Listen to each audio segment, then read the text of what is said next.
সাতক্ষীরায় আর্জেন্টিনা সমর্থকের মৃত্যু, ফুটবল প্রেমীদের হৃদয়ে শোকের ছায়া। বিশ্বকাপ ফুটবলের ফাইনালে প্রিয় দল আর্জেন্টিনার পরাজয়ের পর সাতক্ষীরায় এক হৃদয় বিদারক ঘটনা ঘটেছে। সাতক্ষীরা সদর উপজেলার রসুলপুর এলাকার ৩৫ বছর বয়সী হাফিজুর রহমান লালটু খেলা দেখার পর অসুস্থ হয়ে পড়েন। পরে হৃদরোগে আক্রান্ত হয়ে তার মৃত্যু হয় বলে পরিবারের সদস্যরা জানিয়েছেন। ফুটবল শুধু একটি খেলা নয়, এটি কোটি মানুষের আবেগ, ভালোবাসা ও স্বপ্নের নাম। তবে কোনো দলের জয় পরাজয় কখনোই একটি জীবনের চেয়ে বড় হতে পারে না।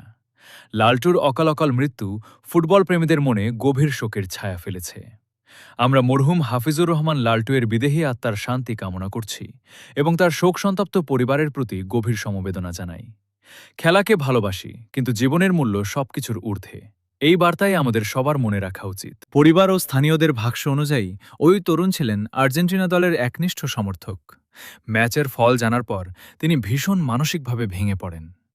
এরপর হঠাৎ অসুস্থ হয়ে গেলে স্বজনরা তাকে হাসপাতালে নিয়ে যান, কিন্তু শেষ পর্যন্ত তাকে আর বাঁচানো সম্ভব হয়নি।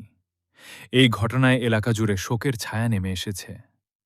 প্রিয় দলের পরাজয় যে একজন সমর্থকের জন্য এত বড় মানসিক আঘাত হয়ে উঠতে পারে, তা অনেককেই ভাবিয়ে তুলেছে।